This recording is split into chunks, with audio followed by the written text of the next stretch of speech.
Maglumatyň çenden aşy köplügi ünsiň ýetmezçiligine sebäp bolýar. Gerbert Simon 17-nji asyrda maglumat her 100 ýylda 2 hesse köpelýärdi. 20-nji asyrda maglumat her 25 ýylda 2 hesse köpelýär. 2024-nji ýylda maglumat her 2 ýyldan az wagtyň içinde 2 hesse köpelýär. Bu tendensiýa her gün millionlarça hat, habarnama we resminama bilen yüz bolýandygyny görkezýär. 2024-nji ýylda dünýäde her sekundda takminan 2,5 kvadrillion byte maglumat döredilýär. Bu mukdarda maglumat bilen işlemek tehnologiýanyň kömegi bolmadan mümkin däl. 1980-nji ýylda alimler ortaça adamyň günne 5 gaziýatyň möçberini maglumat alýandygyny sakladylar. Häzirki wagtda bu mukdar 174 gaziýata deňdir. Adam beýnisi millionlarça ýyllarda ötüşiň dowamyna duýgularyň, sosial täsirleşmeleriň we tibi howplaryň täsirine çal jogap bermek üçin kämilleşdi. Ýöne häzirki zaman maglumat mukdary bilen işlemek üçin yaradylmady. Şonuň üçin biolog dramalar, söýgü, betbagçylyklar we gahrmançylyk hekaýalar aýratyn täsirli bolýar. Antropolog Robin Dunbar beýnimizden diňe ýüzlerle adam bilen aragatyn saklap biljekdigini anyklady. Sosial torlarda müňlerçe dostum bolmagy beýniniň aşy maglumatlar bilen ýüklenmegine sebäp bolýar. Emelaň bolsa bu çäklendirmelerden azat, sebäbi duýgularyň täsirine düşünmän milliardlarça maglumaty garaşdyryp analiz edip bilýär.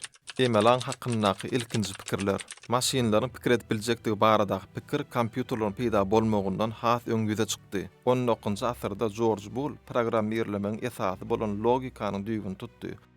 Onun işlerinin esasyna emelaň ulgamlaryň esasyny düzýän algoritmler we maglumat işlemek ulgamlary döredildi. 1950-nji ýylda Ingliz matematigi Alan Turing şeýle rewolýusiýon soragy öňe sürdi.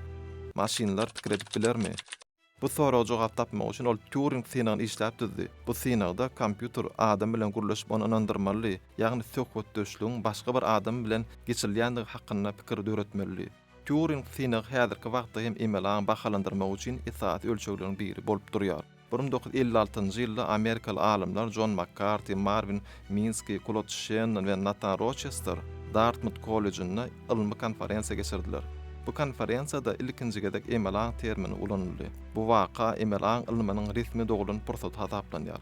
Alimler geljek 20 ýylyň içinde maşinlaryň adam ýaly pikir edip biljekdigini inandylar. Ýöne olar bu meseleni çyrşymlygyny pes bahalandyrypdyrlar. 1960-1980-nji ýyllar ilkinji synaglar we çäklendirmeler. Bu döwürde emelaň boýunça ilkinji programmalar döredildi. Mysal üçin 1966-njy ýylda Elizabeth programma döredildi. Ol dialog imitirläp bilýärdi. Ýöne sözlemleriň manysyny düşünmeýärdi. Esas meseleler hasaplaş kuwaty kesdi.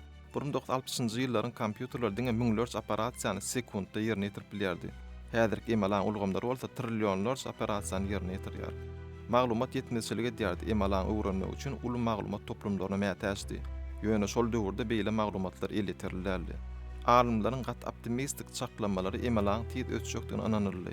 Ýöne tehnologiýa henüz kämilläldi.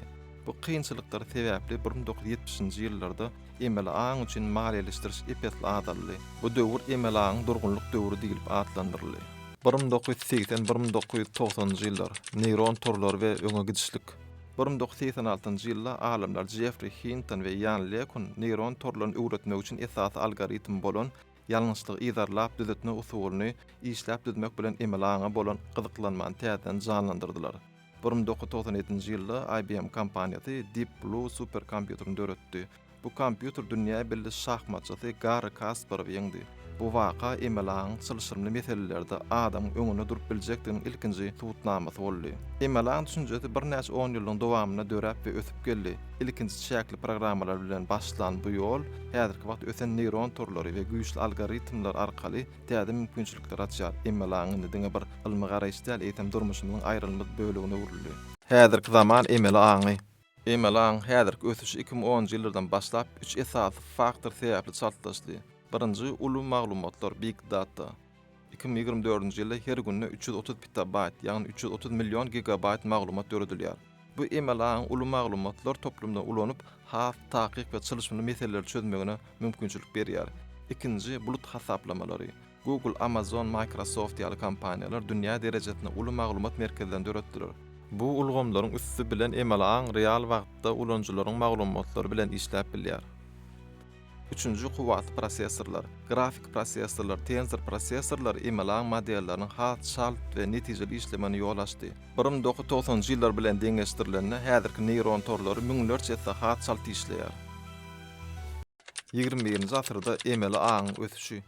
2011-nji ýylda IBM Watson Jeopardy intellektual oýunyny adam ýeňýär. 2016-njy ýylda DeepMind AlphaGo dünýäniň iň güýçli Go oýunçylarynyň biri bolan Lee Sedol ýeňýär. 2020-nji ýylda OpenAI GPT-3 adam derejesinde tekst döredip bilýän ilkinji emelaň ulgan bolup peýda bolýar. 2023-2024-nji ýyllarda GPT-4 we sonra OpenAI tarapyndan köpçüliklerin ulanışa girdilip tekst, şekil we video bilen işlemek ulgamyny düýp götürýär ýetgedýär. Emelaň indi fantastika däl, bu eýýäm dünýämizi ýetgedýän hakykat.